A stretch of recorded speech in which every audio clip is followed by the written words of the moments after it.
welcome to the Human Echoes podcast. I'm Tony Southcott. I'm Albert Berg.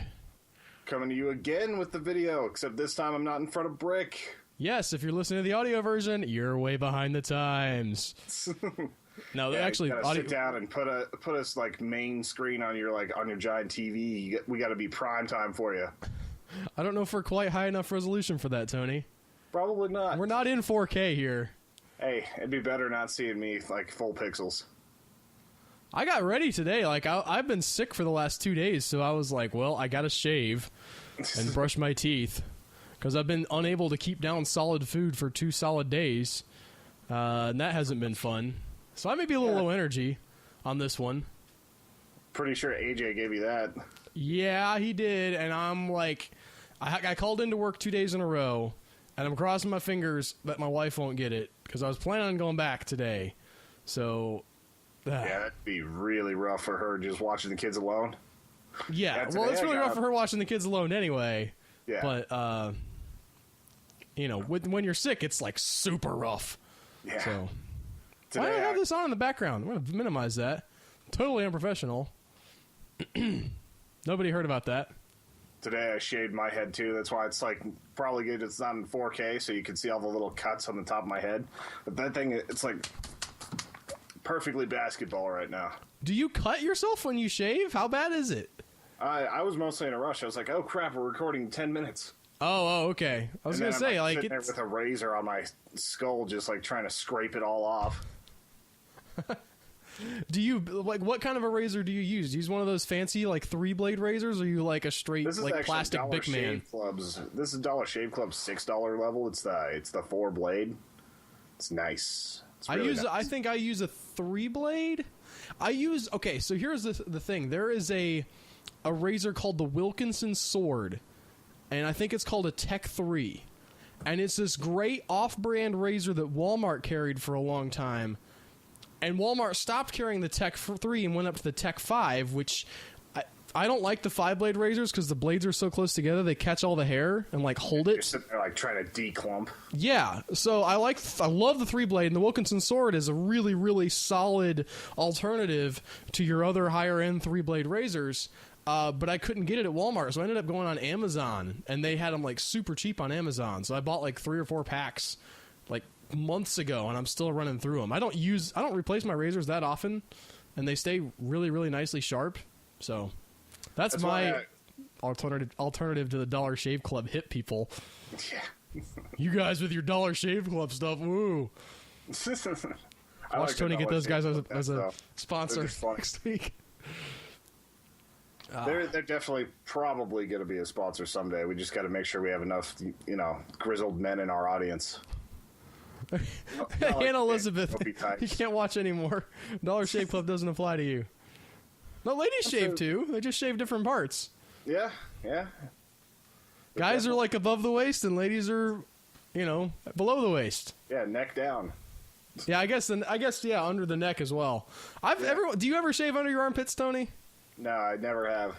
Every once in a while, like, I don't shave like to where I'm smooth, but every once in a while I gotta trim up under there because the hair gets so thick and the Florida summers are so hot that the hair just gets like tangled up and matted and weird feeling under there. Like it gets in knots, and I just gotta like buzz it down a little bit because it's too much. It's just too much. Yeah, I've never had to because it's just dry out here, but yeah, I could see that definitely becoming an issue. I think, like, the only time I've ever, like, shaved, like, chest or anything like that is whenever I've had to go in for surgery and they just, like, put the little electrode things on. So you end up having, like, a smiley face basically cut into you or into your hair. So you might as well just take the rest off. Otherwise, you look like a 40-year-old virgin. I haven't seen that movie yet. Still have not seen it. I've heard it's hilarious. You'd probably like it. I can't make any real recommendations to you on anything without you being more skeptical of it. Okay. I just have to send you something with no comment. Kind of like the trailer I sent you right before this. Yes. So just before the show started, Tony sends me this trailer for a movie that some people are promoting on our Facebook. It's called Killer Pinata.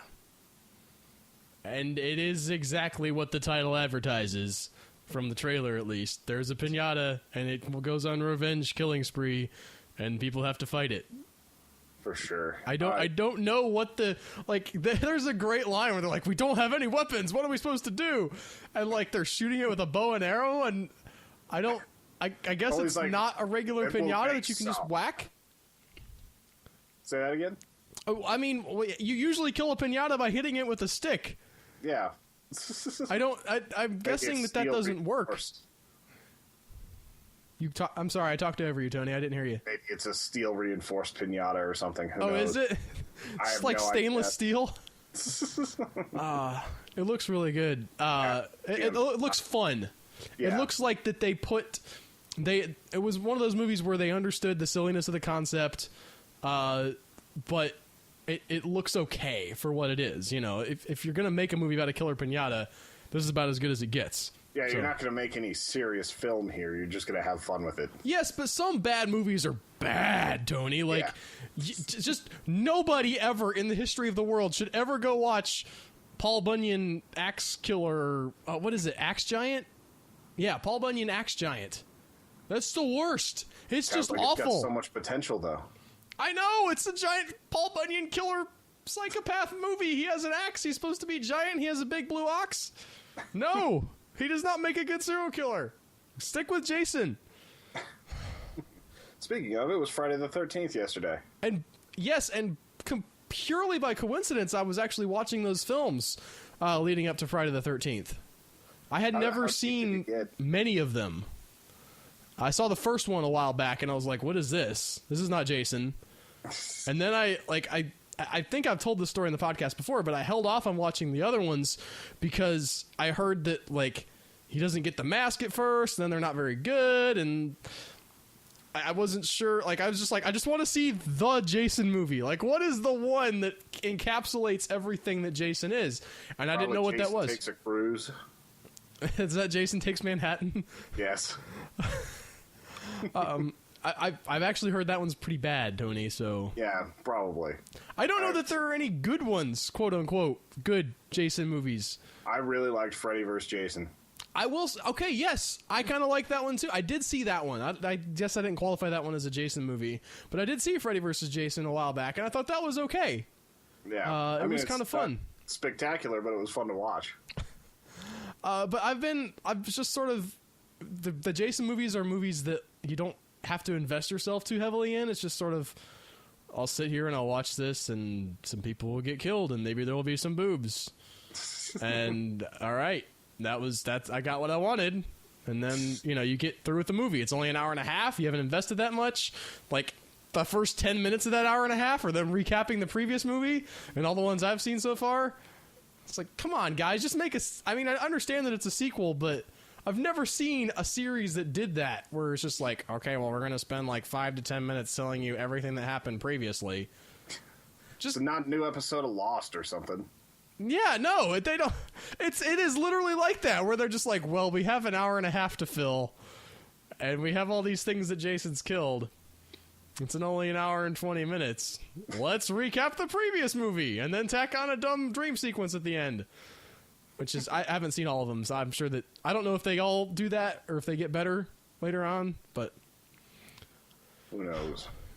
I saw, a while back, I saw the beginning of Jason Goes to Hell, and I like the premise of that they finally got so fed up with him, like, going around and killing people, like, by the tens every summer or whatever, that they called the military in, got some bimbo to, like, get undressed in front of a mirror, and for Jason to chase her screaming across a field, and they shoot him with rockets. I was like, that's the best. This is what I would do. Why didn't anybody think of this sooner? I think mostly it's just access to rockets. I guess everybody's got access to the bimbo. That's the easy part. Here. So much sex in these movies, Tony. It's weird to me. Like, I understand that I'm a little bit of a prude, but I think even as if someone who wasn't like that, it's still like, how are these people having so much sex? Everybody is having sex. What is going on? calm it down. I know you're teenagers and stuff, but sheesh. Yeah, I don't know. I think that was just one of the big selling points. It's like whenever we were talking to Joseph Devin the other day, he was saying that it was like what you got from the video store when you're in 8th grade because of that. Yeah, I understand that. It's part of the trope, just like Jason, chasing everybody down and killing them violently and without any particular logic is part of the trope. It's just how the movies are. But the logic part of my brain that doesn't quite turn off when I'm watching them just goes, what is going on with these people? You could have had like character development, and instead you have just random hookups. Yeah. I can pretty much always get sold on a 90-minute movie, though. Like, it's very rare that I turn off a 90-minute movie. So even if the logic doesn't work out, I'll keep watching it. There's a lot to be said for a 90-minute movie. It's exactly what this movie was. The movie we're talking about this week, yeah. And a lot better than any of the Jason movies that I've seen. Yeah. Maybe not like upper echelon horror. It wasn't at the level of like the Babadook or anything. But we're talking about the Taking of Deborah Logan this week. One of the few found footage movies I've seen recently that I felt the use of the found footage was justified. Yeah. And it's about a woman who is struggling with Alzheimer's and her daughter, and a documentary film crew that comes in to chronicle the sort of onset of the disease and how it affects the family. And of course, it's not just Alzheimer's. Other stuff goes wrong. Yeah. But I felt like that in this particular instance, because you have this film crew, because the fact that they're a new presence in this house and that everybody's kind of on their best behavior at first for them, and they all have their own personalities, and how they react with the stuff is very different from one another. I just felt like that it really worked well with the premise. I don't know that it couldn't have been done as a regular shot movie without the found footage, but this is the first one in a while that I've seen where it didn't feel gratuitous, where I wasn't asking myself, like, why wasn't this just a regular movie? It would have been so much better if we could have just seen it as a regular movie. So yeah, it just worked better with like the investigative aspects. Like it just fit together, and it never got in the way either. Like the only times it might have gotten in the way is whenever it falls into complete darkness, whenever the camera can't see or the lights aren't working. But that's also part of the tension for it.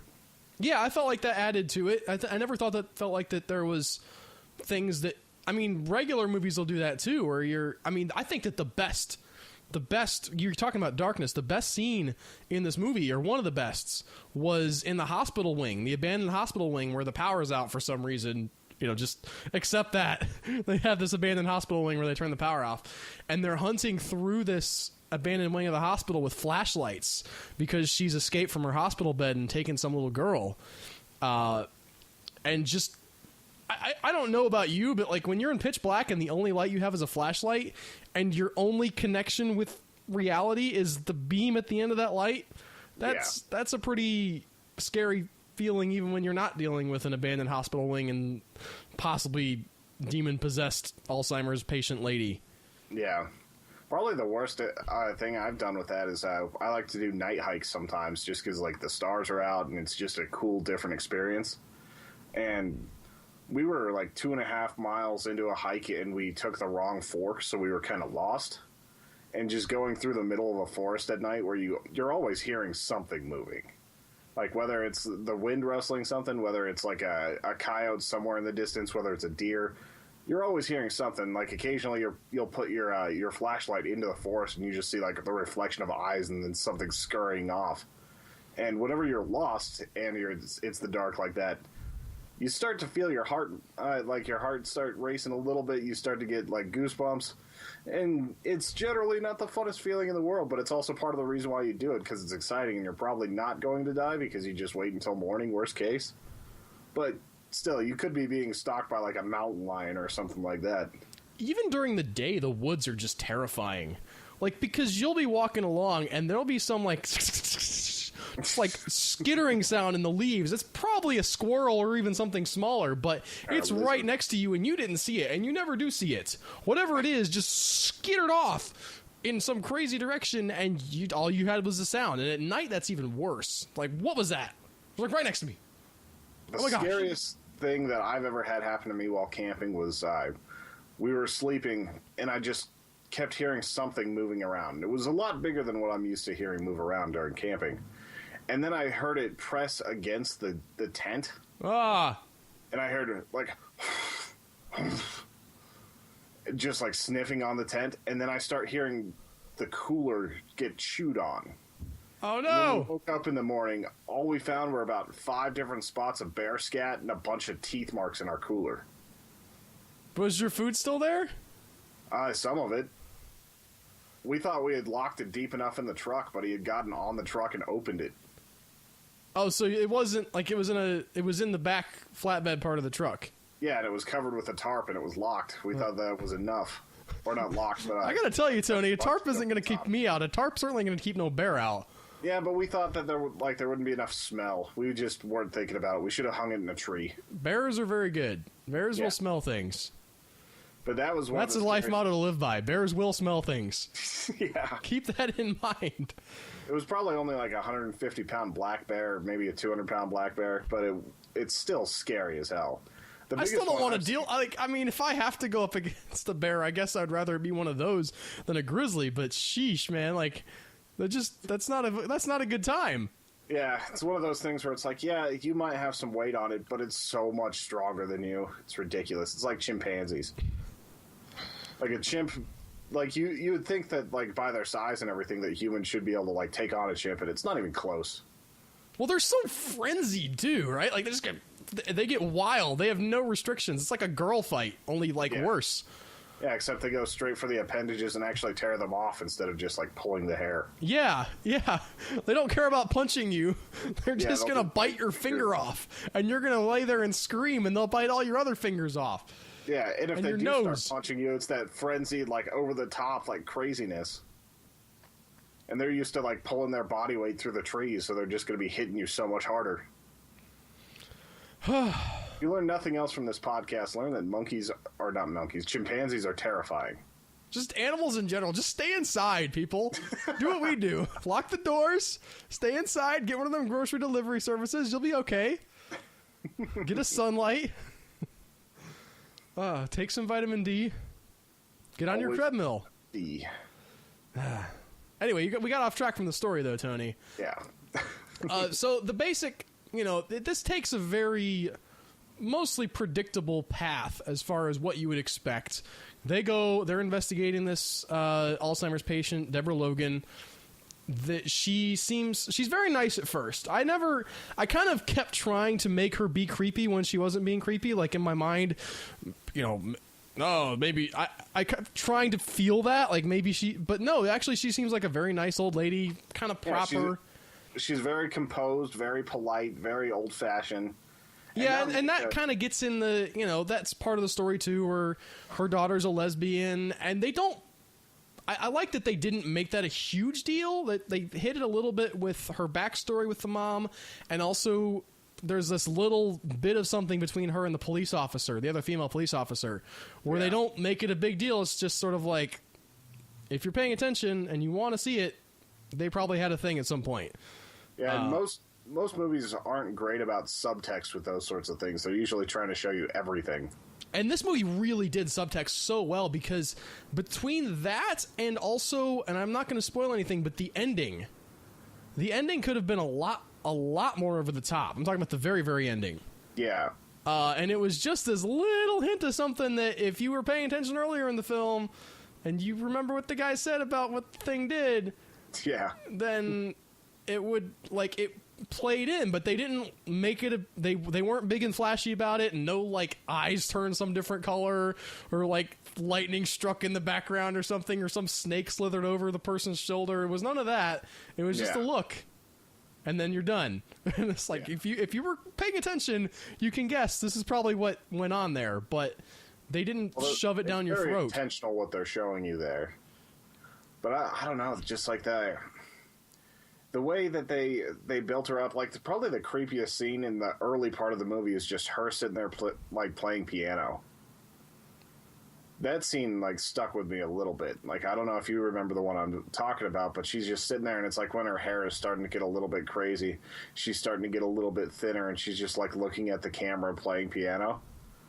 Just like, there are moments in this that are genuinely creepy.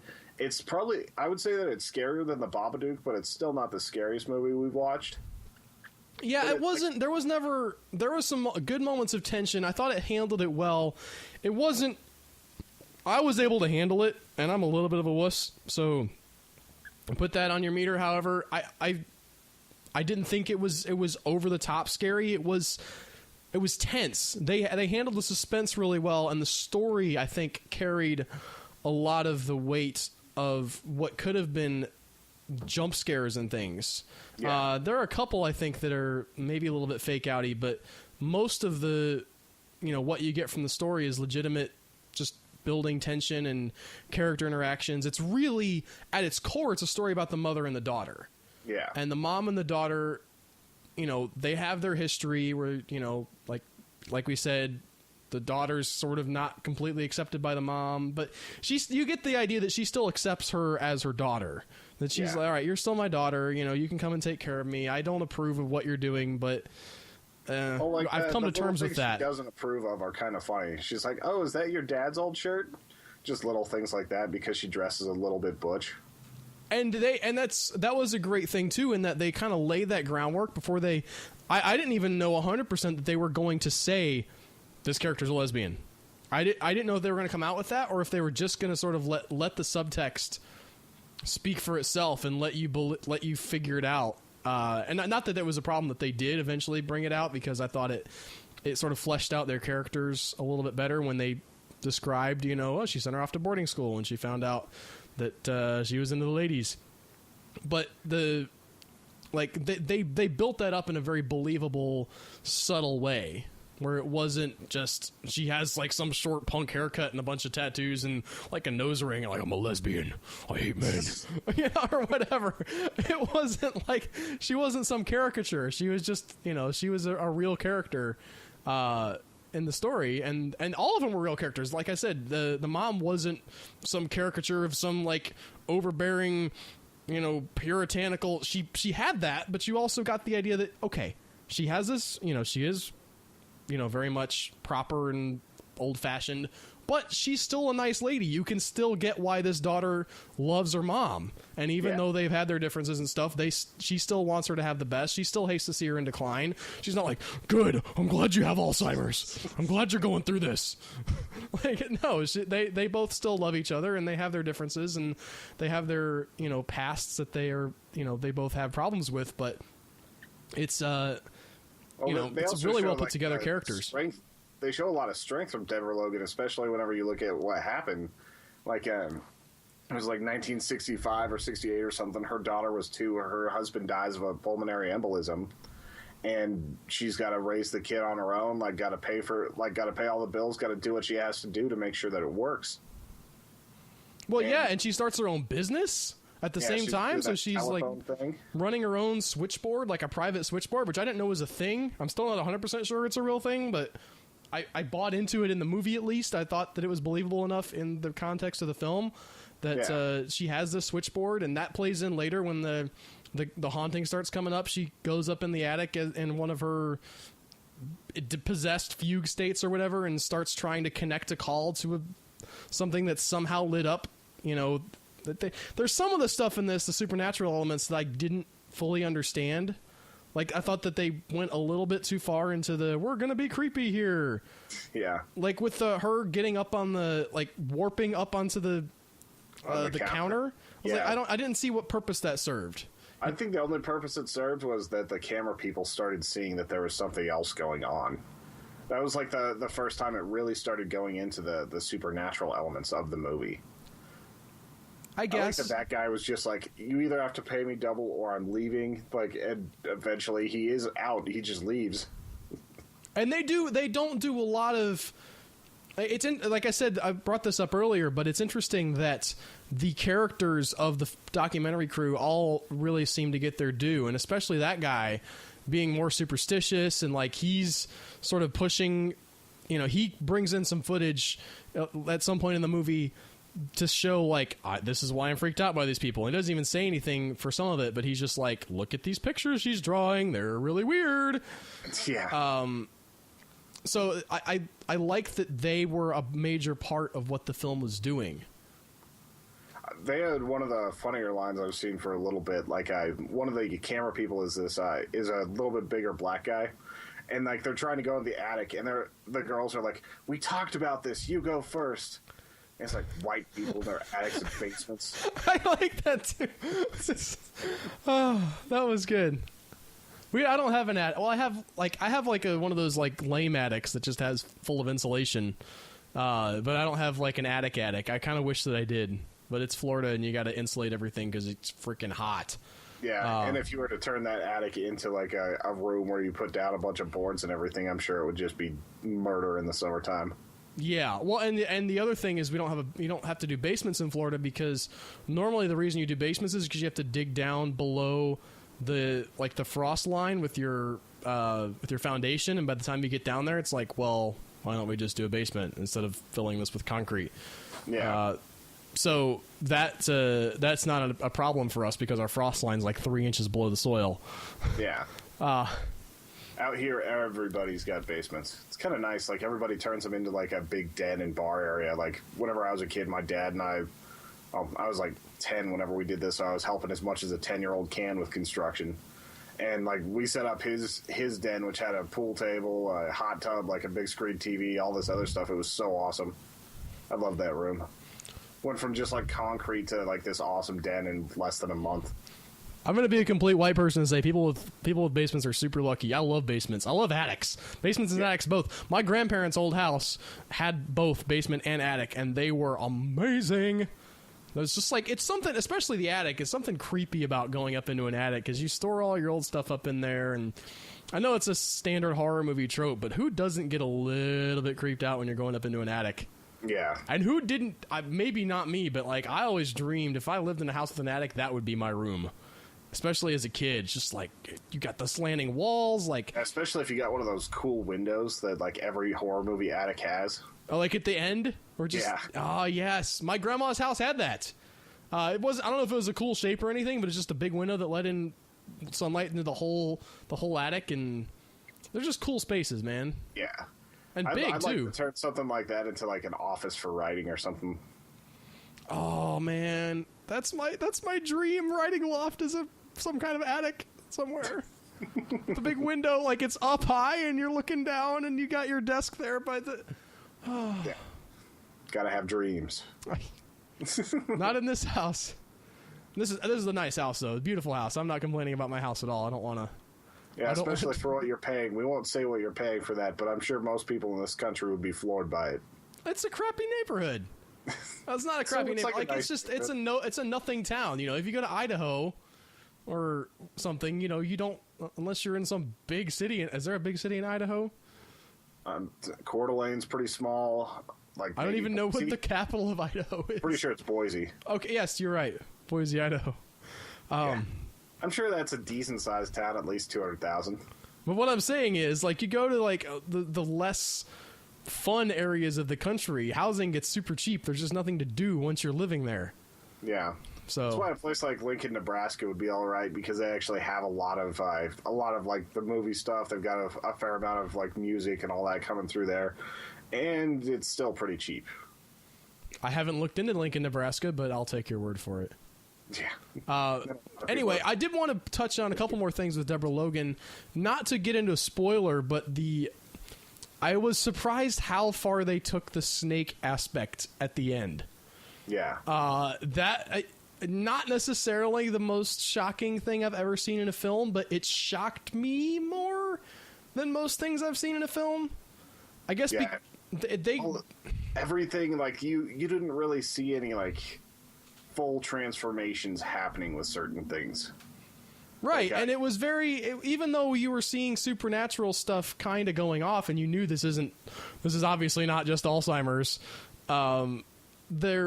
they still kept it kind of in the realm of reality. So when the one thing that we're talking about happens, where it just sort of, the movie's constructed so well that it hits you like it really should.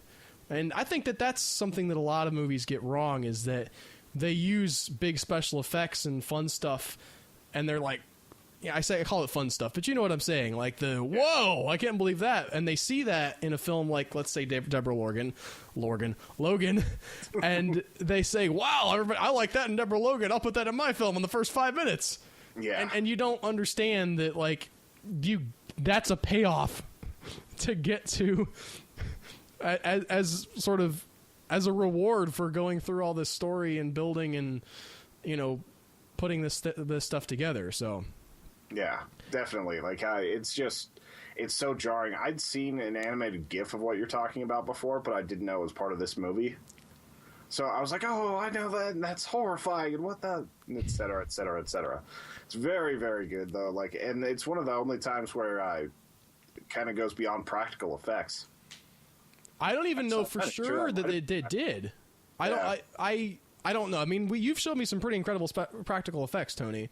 Yeah, that's true. I don't know. Maybe it was. I haven't researched the making of this film, and it could have been a mixture. There's a lot of that going around these days. Yeah, but it was jarring and intense, and it was perfect for like a perfect payoff, as you said. Yes. To make the bottom line, if you're a fan of horror at all, this is one of the ones that you should check out. It's not the scariest thing you've ever seen, and it may not be on your top 10 favorites list, but it's just solidly written. Dynamic enough characters. Like, the person who plays Deborah Logan did a fantastic job. She did. I felt like maybe a couple of the filmmakers weren't quite as strong, but as a story between, a daughter and mother, like, it's really well done. Nothing that you're not gonna like, well, I've never seen that in a movie before. It's nothing like that, but it's it's good. It's solid. It's a solid story. It doesn't ever really fall off the rails at any point. So I recommend it wholeheartedly. Yeah, I definitely do too, and it's available on Netflix right now, so check it out before it evaporates. Yes, definitely. But you know what? There's a cool rotating skew of stuff. I will say the cover scared me off for a long time, Tony. Yeah. The cover of this movie, like, I just like 3 months ago. I kept looking at that cover, thinking, nope, not watching that. That may be part of the reason why I wasn't as scared, because I just inoculated myself by looking at that cover every time I logged into Netflix over and over. Nope, not watching that. By the time I got to the actual stuff, I was like, oh, okay. This isn't so bad. Yeah. Man, like, I was thinking about the Alzheimer's aspect of that, and, like, I kind of half expected the movie to go halfway with like, the possession, where they were just going to explain it away as Alzheimer's and everything. Just because that's, like, there's a lot of movies that try to give you, like, could it be true? Could it be false? Like the Candyman type thing. They didn't do that in this movie, but it really creeped me out seeing some of the times where she was having, like, as she called them, senior moments, because it reminded me so much of whatever my grandma was going through whenever she had Alzheimer's before she passed. And I did I hope that, I think anyway, and from my perspective, this was a fairly respectful treatment of what Alzheimer's is like. Yeah. She was a little more violent at points, but everything else, as far as, like, the degradation, the look, like, that was the thing that really it didn't put me off, but it made me uncomfortable, because it was forcing me to remember a lot of the, like, the slow worsening of the condition, like, the look and feel of how she portrayed it was really crazy to me. Like, even whenever she's having trouble with, like, with closing the umbrella or things like that. And my grandma had a lot of issues where she started getting paranoid. And with Deborah Logan's character making those drawings and those paintings where she sees a figure in the distance getting closer, like, I remember so many times my grandma asking my mom or I, like, did you see the man trying to sell me those things this weekend? Did you see the guy trying to come over? Did you see the guy on the stairs? And it's just, like, it's incredibly, I don't know. Like, that's why I was a little more freaked out at parts of this, is because I was thinking of what she might have been thinking, like, during those times whenever she thought I was my dad, or she didn't recognize me at all, or, like, didn't recognize my mom, or would ask if her parents were coming over even though they'd been dead for 50 years. Yeah. Things like that, like. And they do go into it a little bit in this, especially in the early parts of this, where, and I know we kind of wrapped up talking about the film, but since we're back on it a little bit, I wanted to mention that I thought one of the things that the film did was interesting, is that it's a lot more structured at the beginning, and when you get towards the end and things are getting a little more crazy, the editing gets a little bit more not sloppy, but like they don't have those sort of breakaway segments for the interviews and stuff anymore. They're not able to frame things. They're not able to get an expert on there. They're not able to do their little animations. Because, like, at the beginning of the movie, it says, like, this is a partially edited documentary. Right. In the beginning, they actually cut away, and they'll tell you specifically what happens with Alzheimer's. And it's, I really liked that they were able to work the switchboard analogy into it. Yeah, that was very effective, I thought. Yeah, about how, like, the synapses and everything they're like, you're losing connections, and you're slowly losing that part of yourself. And then it moves into, like, the hippocampus and everything, and that's where the real damage starts. But, yeah, it's a sucky disease, man. Yeah. It's and speaking of this past week, not planned by us, actually. We decided on this film before the news broke, but we just recently got the news a couple days ago that Terry Pratchett had died as a result of his Alzheimer's. And still seems so young.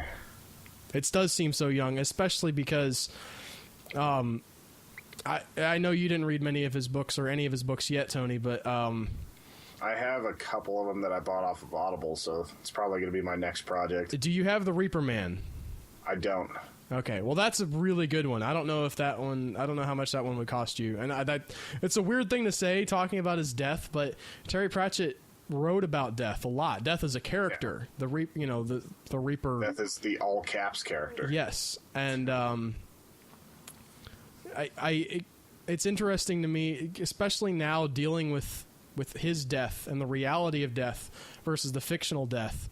I like that he had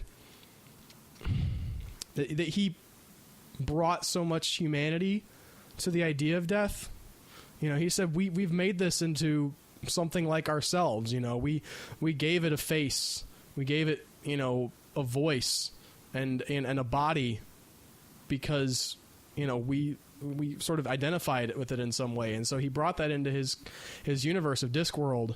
And I spend a lot of time, I guess, worrying about death, worrying about my own death, thinking about how little time I have on Earth and how much stuff I want to get done. Yeah. Anyway, sorry, I'm getting choked up. That's all right. Like, I was worried that, like, I just knew about your love for Terry Pratchett now. Like, pretty much since episode 1, we've been talking about him and everything. You talked about, like, his slow degradation and, like, just how he just wasn't fully functioning anymore. And we kind of knew, like, it was going to be coming faster because of the Alzheimer's, but like, it was a bad week for that. Like, we lost Leonard Nimoy the week before, and now we lost him. Like, there's a lot of, I don't know. It's bad. Yeah. I know you can't see it, Tony, because the way we're recording, you don't have the setup to watch what I'm watching. But for those of you who are watching the video, this little monkey thing is the librarian. I have from the Discworld books. He's the Discworld librarian of the Wizards, and I didn't buy this. I found this in my house when I moved in. And I'm not 100% even fully sure that it is a librarian, but it's a guy with a wizard cap, and he's an orange orangutan, and he has glasses, just like the Discworld librarian does in Discworld. So I brought him on to do a little show and tell, because I knew we were going to be talking about Terry Pratchett today. But I've always kind of liked it. He usually hangs on my bedroom wall, sort of watches over stuff. So I like it. There's a giant orangutan librarian in the Wizards library. I have to review the tape to see this thing. Sounds awesome. It's just this cute little fuzzy thing, but it's weird because he's exactly like I don't. Maybe it's just some random thing that wasn't supposed to be that, but in my mind, I was like, that's the librarian.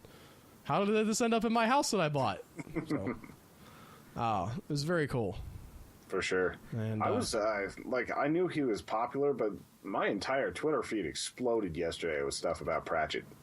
Like, everyone I follow and talk to, like, they all had a story about Pratchett or what the books did for them or all of that. Like, It's amazing. Like, I don't know how I've missed out. Like, I got to see The Hogfather because of a review we did like almost 2 years ago, and that was fantastic and awesome. It was just a great movie, and like it made me want to know more about Pratchett. I just haven't had the time to get there, and it's like everybody has a story about it, like about his works, and I just didn't realize how big he was until this happened.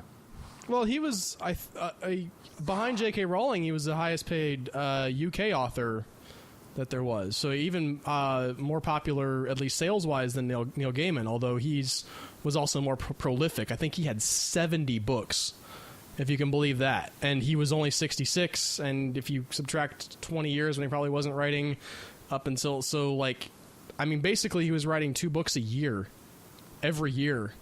I mean, the dude was a machine of writing, even when he got sick, even when he wasn't able to really, his faculties had kind of started to diminish a little bit. I first noticed personally, excuse me, in reading the book Unseen Academicals, which I actually have on my bookshelf over here, that his voice felt a little different, the way he was writing.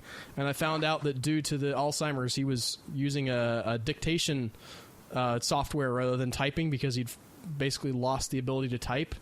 But the guy just kept pressing on because that was what he loved and that was what his life. And he says, I'm a writer. I could quit, but then I wouldn't be a writer anymore. And what would I be? And I respect that a lot. So yeah, one of the books I picked up was Snuff because it was a daily deal on Audible for like $2.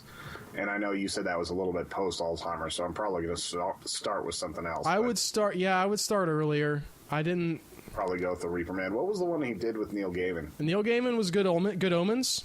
That was a really, really good one.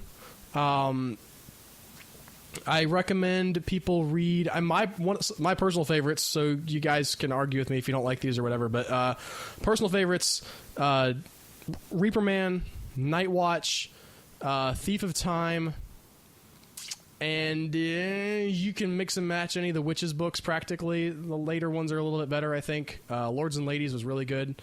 The Tiffany Aching first couple books, particularly Hatful of Sky. Loved Hatful of Sky. And, yeah.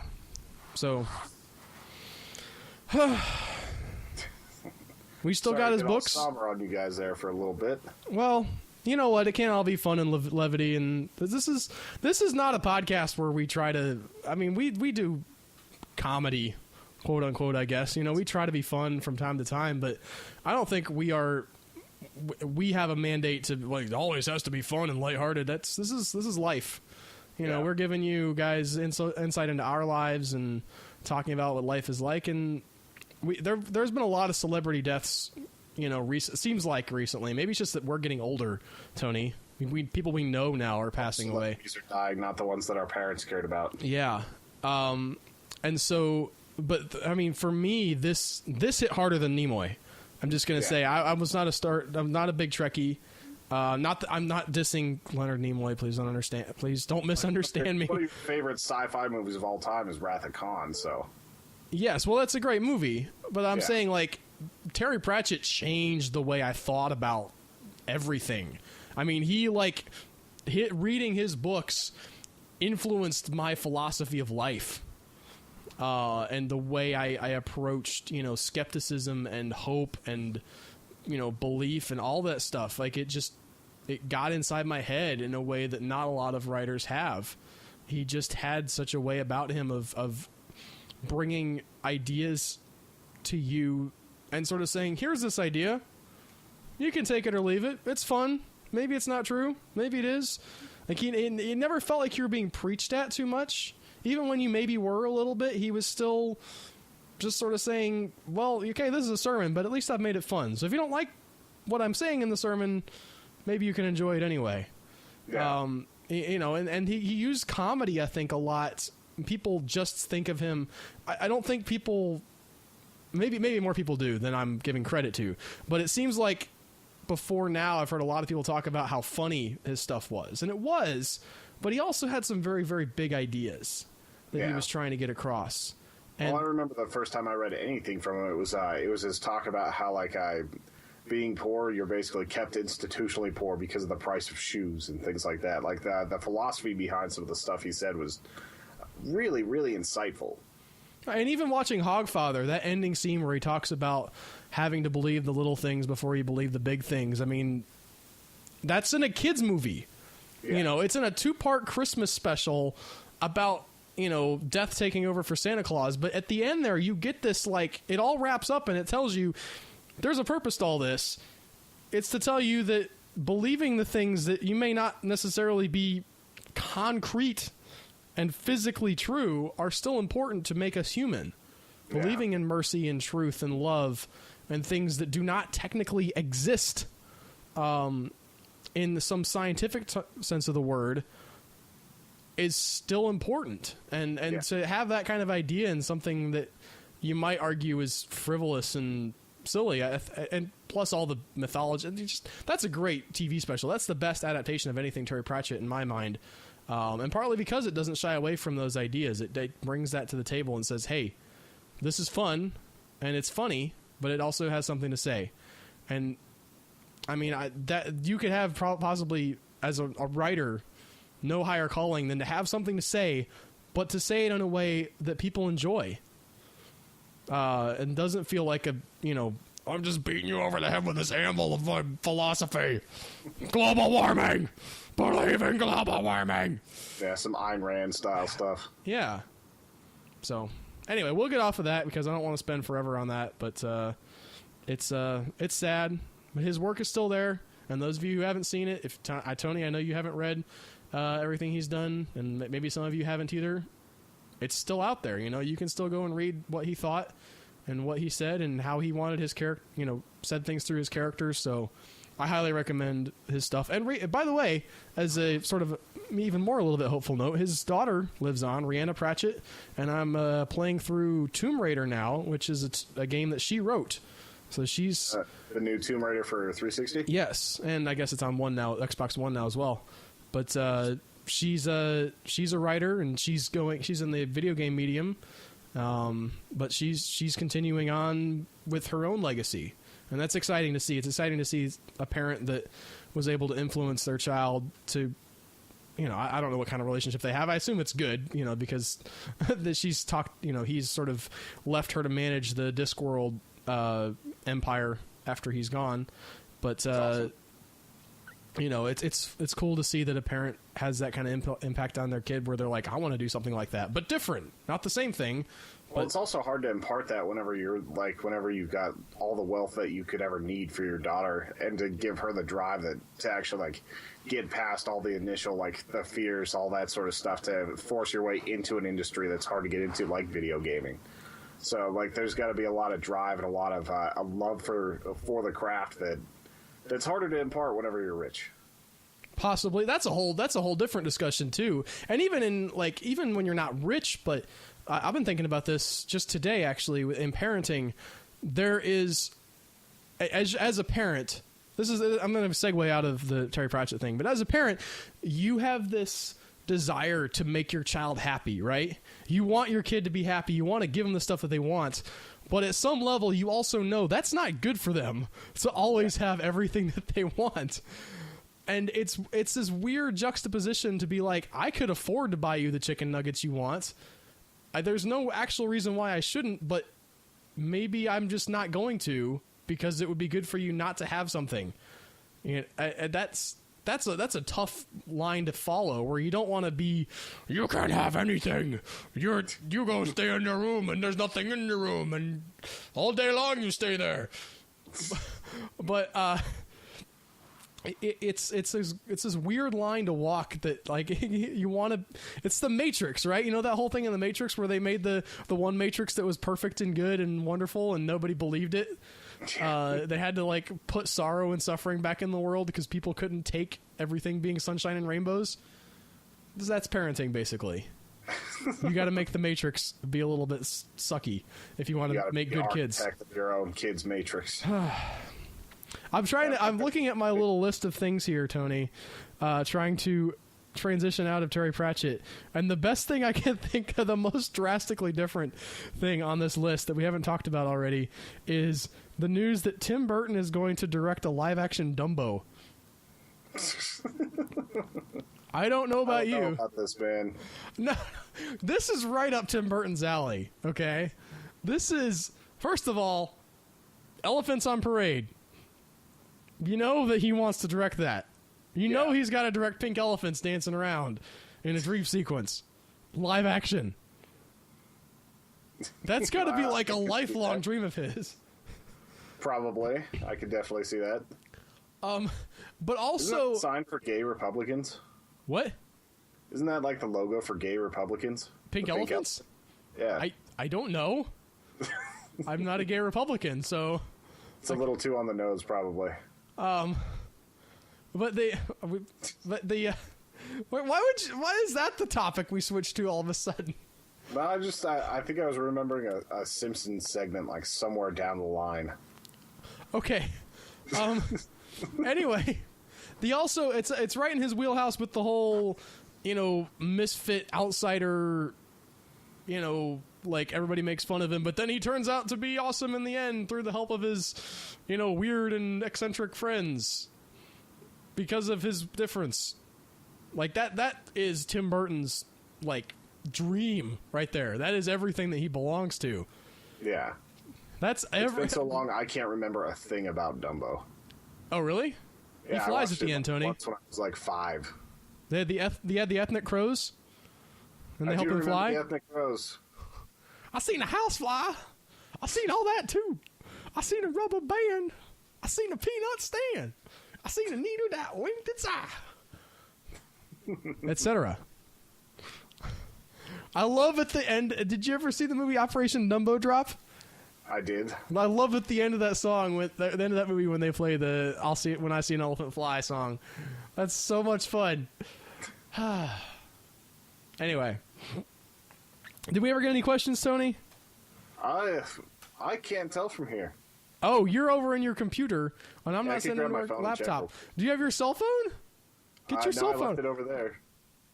Mobile device, Tony. Be right back. Tony's gonna get up and get his cell phone now. I could cut this out, or I could talk and say something entertaining. Probably gonna cut this out. Let's be honest. Yeah. I'm not funny by myself. I don't know how to be funny by myself, guys. I need somebody else to bounce off of. Any questions? Also, we're probably going to turn out not to have any questions, and that'll be embarrassing. We got questions. We got questions! Whoop, whoop! Did you get any questions from your tweet? No, I didn't. All right. I always assume when I tweet it out, they just send it to the HE Podcast account, Tony. People know what to do. We have faith in our audience. Alrighty then. Joseph Devon asks, who would win a pie baking contest, Al or Tony?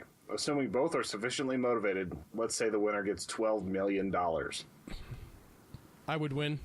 Oh, I don't know about that. $12 million would have me practicing for this for 6 months. Yeah, but I'm good at baking pies, Tony.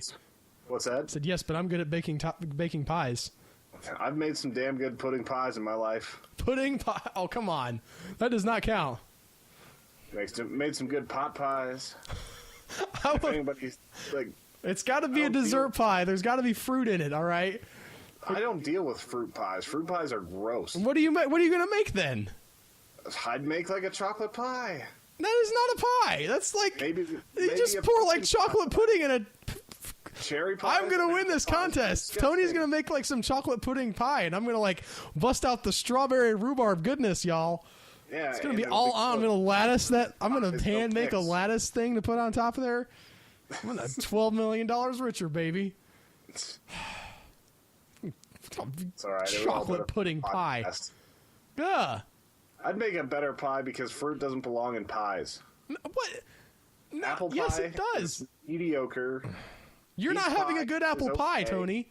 What's that? You're not having a good enough apple pie.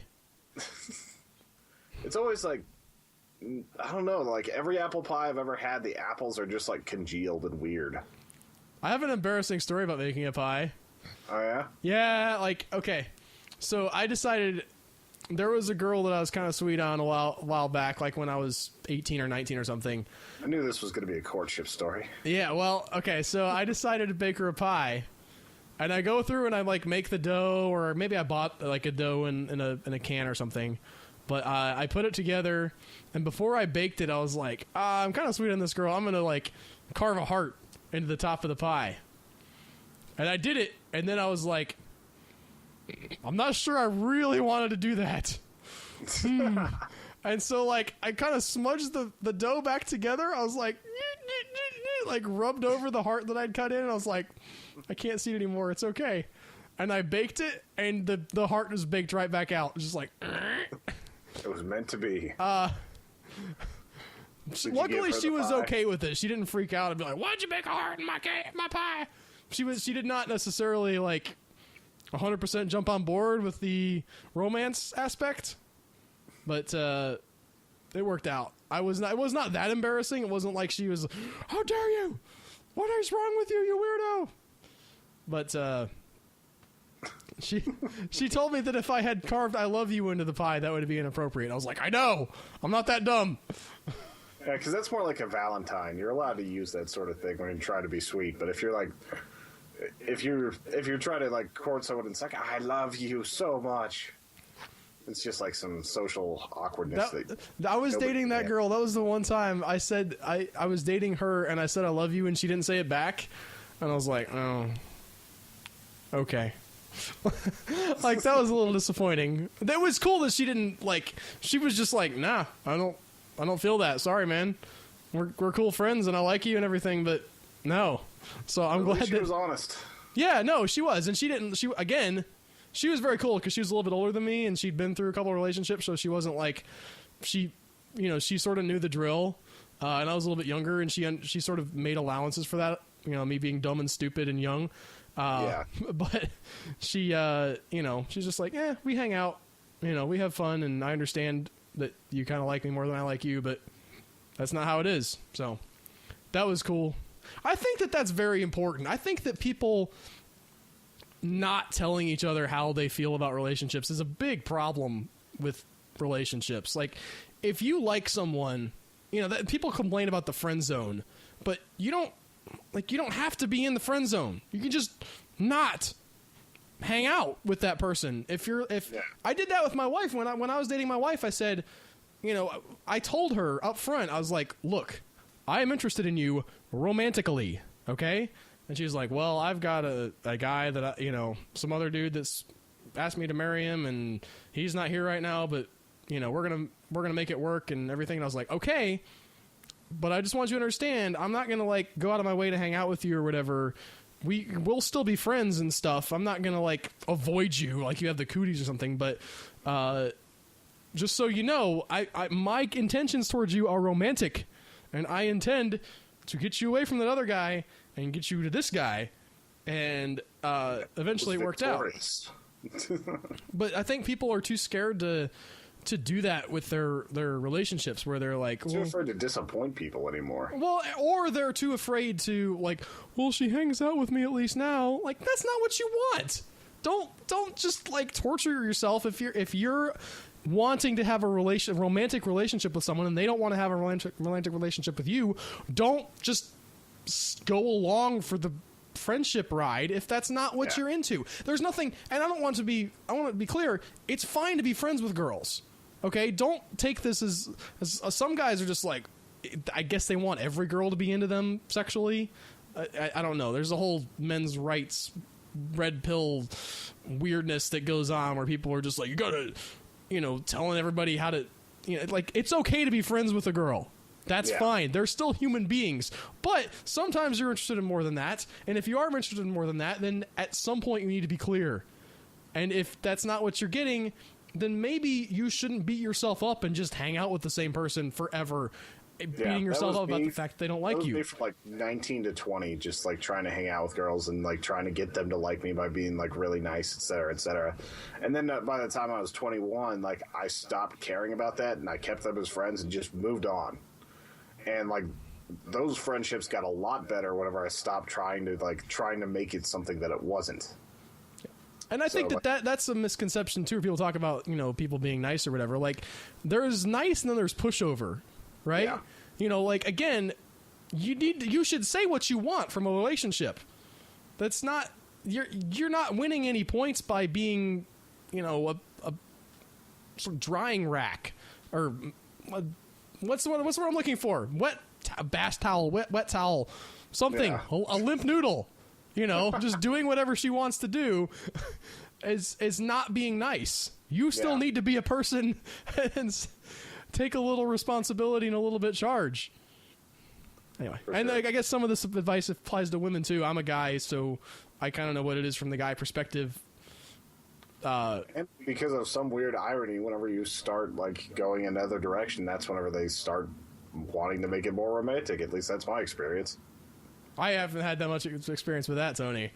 Yeah, I was like the wet noodle guy for a while. I was just a pushover trying to get this girl to like me. As soon as I got a different girlfriend and all this, she basically was throwing herself at me, and I was just like, this is really weird. Everything I wanted before, and it could have been some manipulative tactic to get me to break up with the other girl so that I could still be her whipping boy or whatever. But it's weird how that works. Did we have any more questions, Tony? We got off track on that one, and we were about out of time here. Yeah, for sure. Oh, I think these are actually comments about the pie contest. David Webb thinks that I would win. No, he wouldn't. I think Tony. I don't think Al would be able to resist creatively reinterpreting pie, maybe explosively. All you gotta do, no. No. I'm a very good cook, you guys. I practice my recipes. I go from the recipe at first. I see what works and what doesn't. I modify a little bit at a time. One ingredient, then another ingredient. See what works. Make it my own. I'm a good cook. This is what Joseph said, which is pretty much what you're saying. He says, true, but oftentimes Alan reinterprets something into just absolute genius. Well, thank you, Joseph. Be still my heart. Let me see if there's anything else we got to talk about real quick here. Star Wars movie got a title. Rogue 2 or Rogue One spinoff. Frozen 2's coming out. Yay! Big shocker there.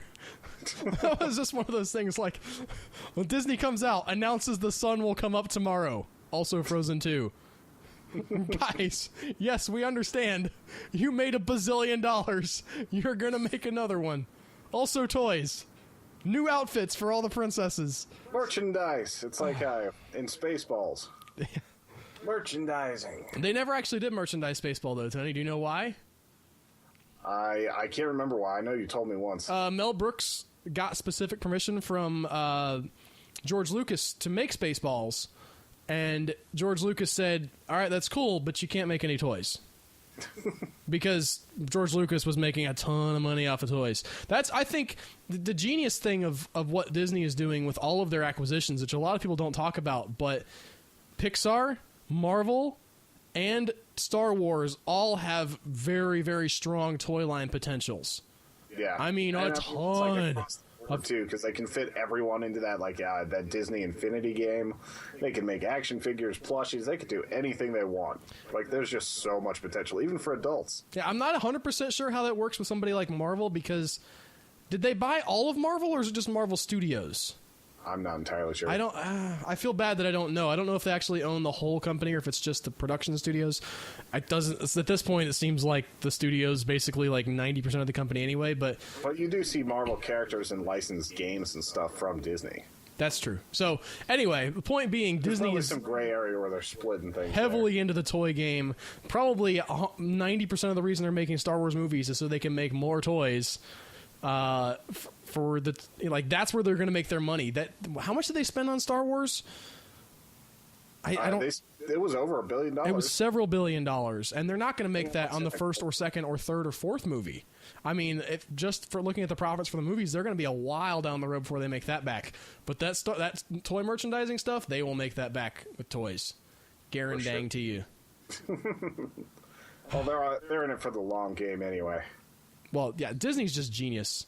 I don't know what else to say. We talked about this last week, talking about them and getting with Marvel, getting with Sony, and getting Spider-Man in. But those guys, They're top of their game. They're like Netflix in a way. I'm kind of surprised they don't own Netflix now. I think they own Hulu, but they're taking over everything, and in a good way at the moment. Competition is good. You don't want them to take over everything, but the desire to take over everything ends up being some really cool stuff. So yeah, we'll end up seeing what they end up doing with Daredevil and everything on Netflix soon. So there's like going to be even more comic book stuff coming out.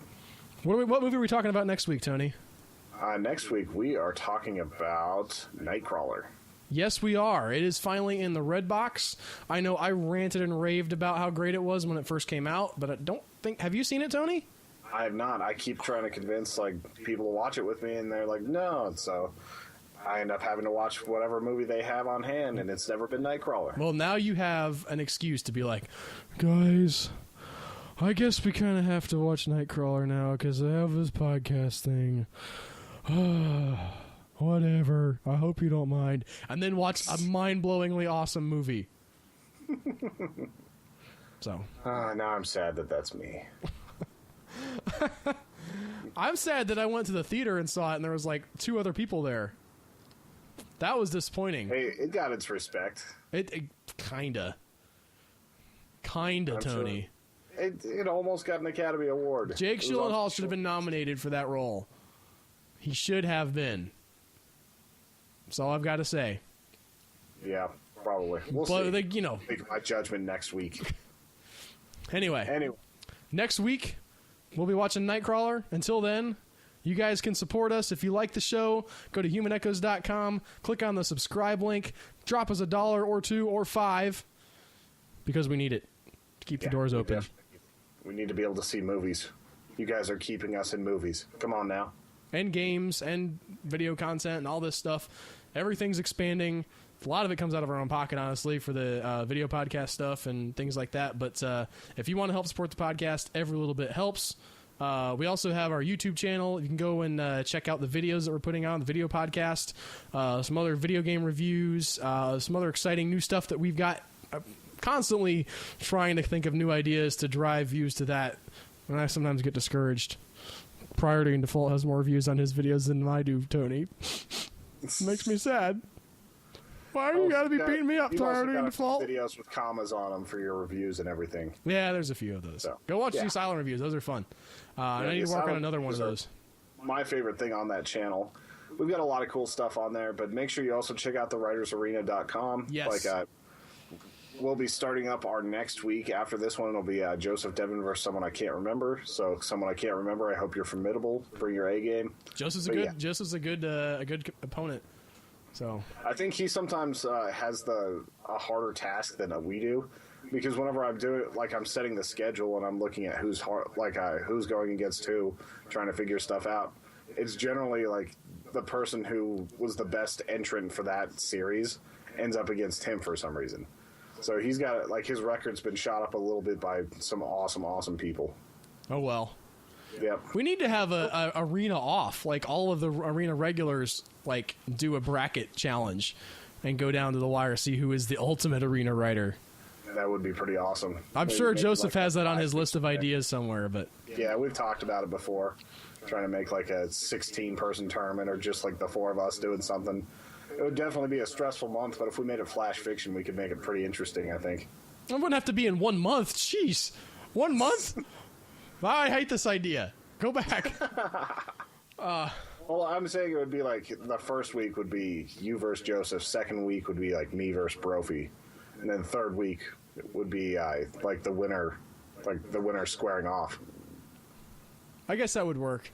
Yeah. So long as it's Flash, otherwise... We're working this stuff out on the fly. This is our business meeting right here. You don't know this. We'd use all this time to think this stuff up on the podcast.